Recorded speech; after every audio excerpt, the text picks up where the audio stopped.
Hello and welcome. So, this lecture is all about organizing and outlining our speeches. It's going to be a bit of a review over topics that we've already talked about, but hopefully, it will bring everything all together so that way it all makes sense and you'll be fully prepared when your first speech comes up. So, before we begin, let's talk a little bit about why. So, why do we organize and why is it important to be organized in our speeches? There's a lot of reasons, but the main one is to be clear and to have a sense of clarity, especially for our audience. So we organize our ideas so our audience will find our message logical and easy to follow. And this is a big thing that we need to do that's different between oral, verbal communication versus written communication. And even if we think about when we're reading a book or we're reading an article, if our mind starts to wander, we may get to the bottom of the page, the end of a paragraph, and realize, I do not know what I just read because your mind was elsewhere. And what do you do in those situations? You go back, you reread it, and then you focus a little bit more and you're good to go. You can't really do that with oral communication because it is temporal. It happens in the moment, and you can't go back in time and re-listen to something.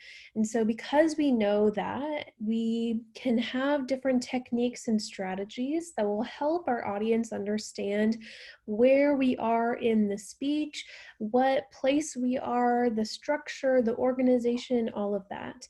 And once our audience knows and trusts us as speakers to be organized and that we have a plan of where we're going, it actually allows your audience to settle into your content a little bit more and to actually understand and retain your information better because they know, oh, we're in our second main point, or we're coming to the end of the speech where the conclusion is here.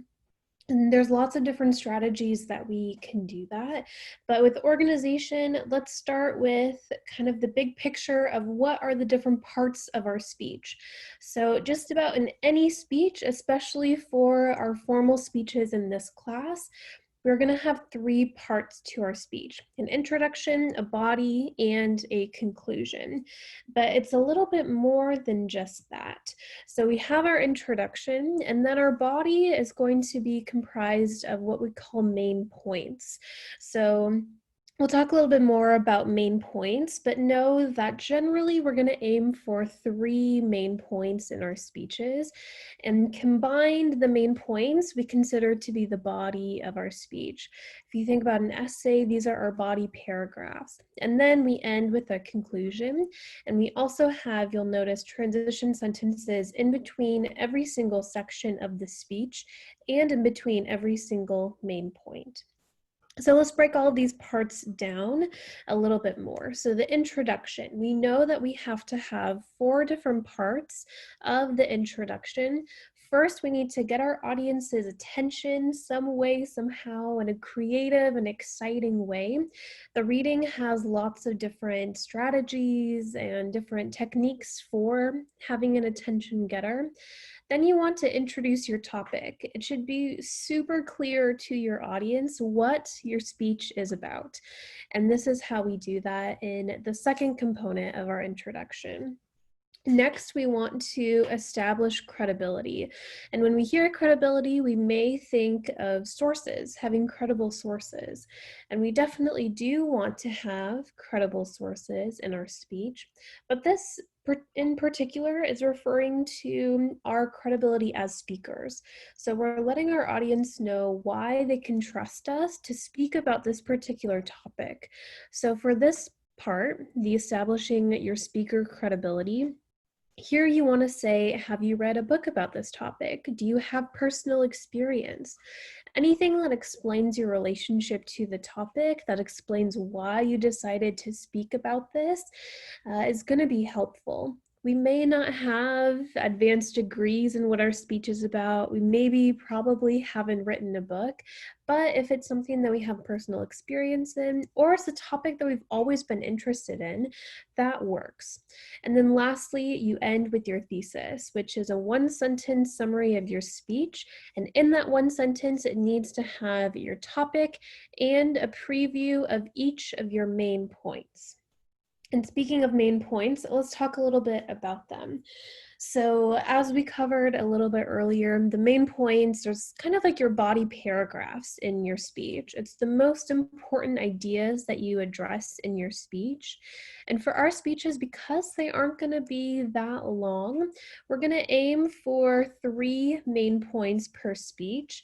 There are some times where we can get away with 2 main points, sometimes we can get away with 4, but we need to have at least 2 and no more than 4. If we only have 1, then it gets unorganized. If we have more than 4, then it gets a little too detail oriented, and it's going to be hard for your audience to keep track of everything. So 3 main points is the sweet spot. That's going to be our default. You want to make sure that each of your main points is separate and distinct, meaning that the information you cover in one main point doesn't come back in another main point. So all of the information doesn't overlap. And if you find that it is overlapping, then what you may want to do is combine those main points. And then if that brings you down to 2 or down to 1 main point, brainstorm another main point that is separate and distinct and has new and different information. When developing your main points, coming up with supporting details, all of that, you want to make sure that you have equal coverage to each of your main point. This goes into how long you spend on your main points as far as talking time in your speech, as well as sources. You don't want to have all of your outside sources just in one main point. You want it to be evenly spread out. And then lastly, you want to think about the order of your main point. What are you going to put first? What comes second? What comes last?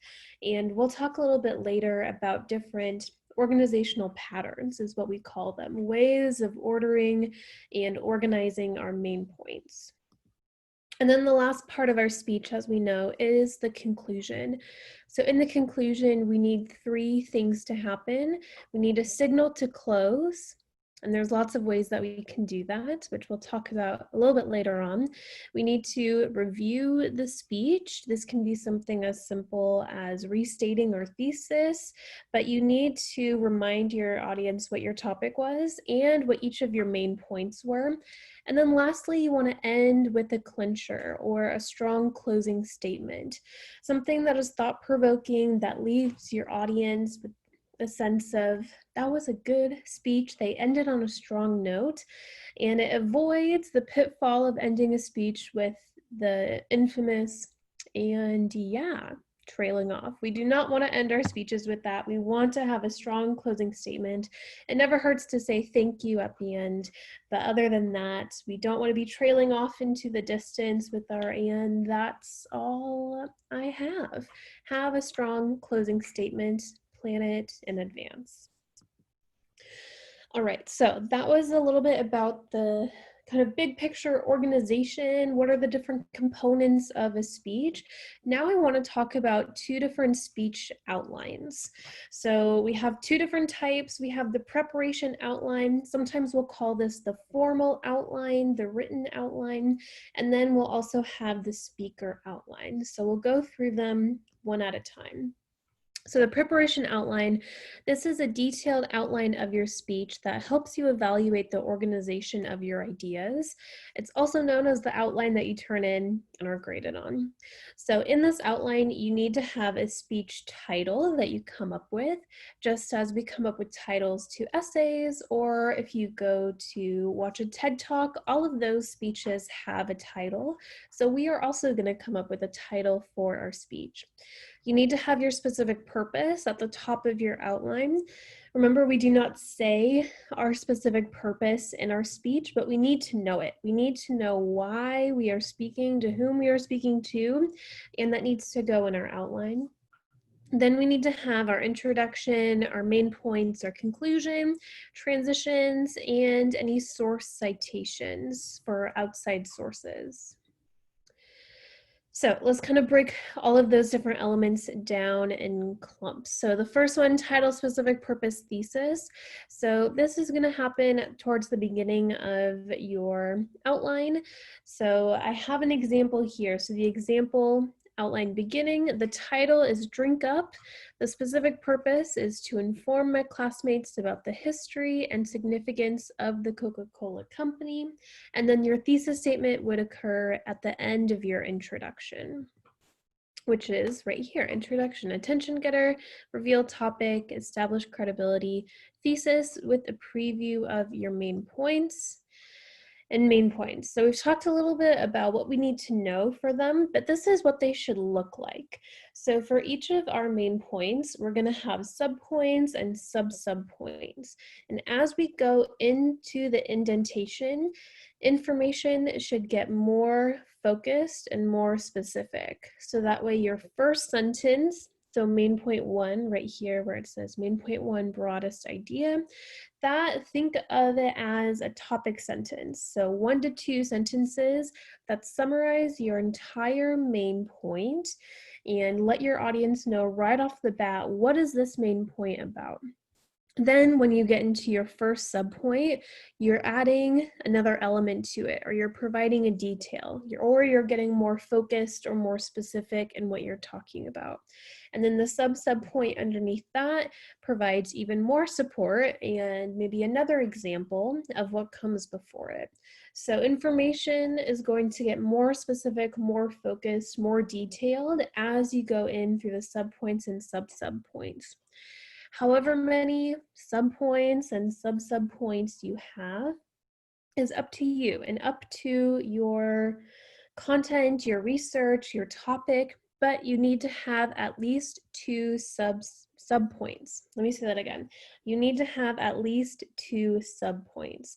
If you only have one, then you only have one supporting detail for your main point, and that's just not enough information.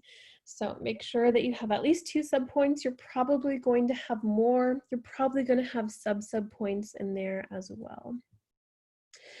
Then the last part, conclusion. Again, signal to close, reinforce your thesis statement or review your speech, and then have a clincher, a strong closing statement. So the preparation outline tips and requirements. So you do need to use full and complete grammatically correct sentences. It can be really easy to do bullet points and to just do keywords and phrases, but I want to see the full development of your ideas. So we're going to use full and complete sections and sentences. You're going to label your sections, introduction, body, conclusion, and you should have your topic sentence. So the first sentence in your main points is the broadest idea. And again, make sure that you divide your main points into at least 2 subpoints. I will be putting up example outlines up on Canvas so that way you can see an example of this. All right, let's talk about the next outline, which is the speaking outline. So this is what you use when you actually give your speech. So you will be required to use index cards for your speeches, and this is what you're going to put on them. So this is what you have to look at to remind you in the moment when you give your speech. With the preparation outline, you have to use full sentences. I would recommend not using full sentences for the speaker or the speaking outline.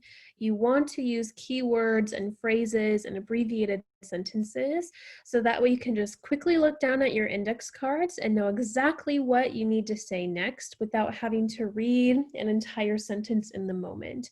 It's going to be easier for you, and it's going to help prevent you from reading off of your index cards, which is not what we are aiming for. So on your index cards, because you're probably going to be handwriting it, write clearly and legibly. It feels obvious, but you would be surprised. Next, you want to add delivery cues. That is okay for you to do in this. So if you want to remind yourself to breathe, if you want to have a dramatic pause, if you want to raise your voice a little bit for dramatic effect, you wouldn't necessarily put that in your preparation outline, but you could put it in your speaker outline. So here I have a side-by-side comparison of the same information from the same speech, but how you would place the information differently based on the outline. So on the left, you have the preparation outline, and that is, remember, the formal outline that you type and submit with your speech assignment. And the right is the speaker outline, and that is what you would put on your index cards. So feel free to pause this video to take a moment and read through all of the detailed information. Kind of big picture, you can see that the preparation outline has full sentences, and it has that indentation, that outline formatting of the Roman numerals and the lowercase letters and the lowercase Roman numerals. And you can still do that on the speaker outline, so that way you have a visual cue, but you're using keywords and phrases and helpful reminders. Make eye contact, breathe, smiley face. It never hurts to be kind to yourself. All right, so organizational patterns.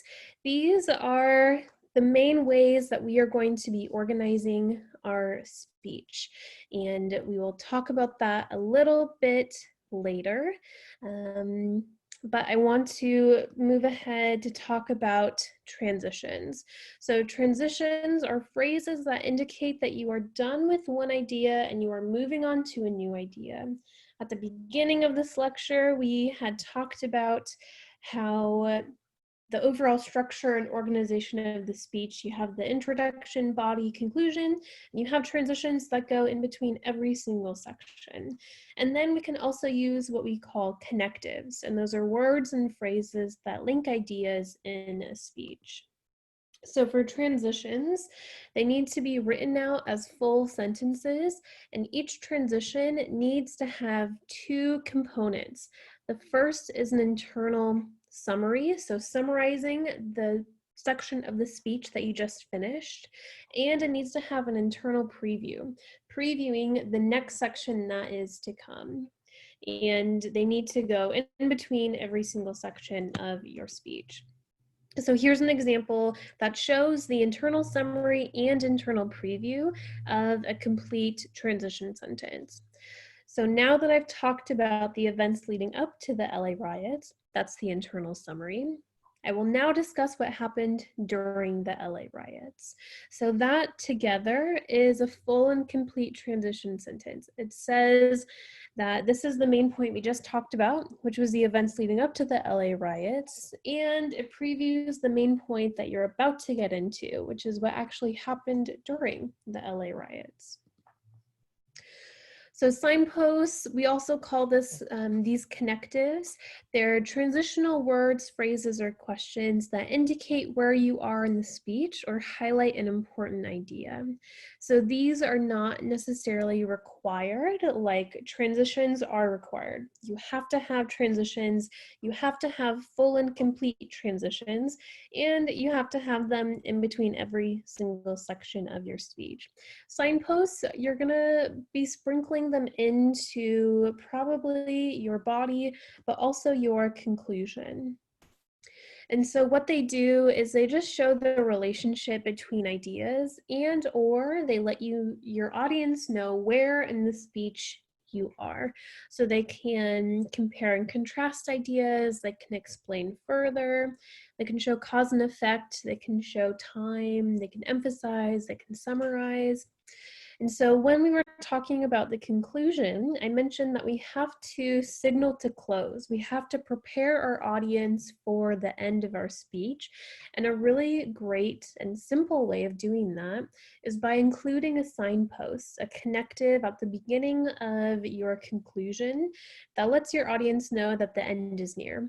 So this last line of example, in conclusion, in summary, finally, let me conclude by saying all of those have verbal cues that something is ending. So if you use them in your conclusion, that's going to be a verbal cue to your audience that you are wrapping things up. You're not introducing any more new ideas, but the end is near. You're just going to remind them of what your speech was about and end on a strong note.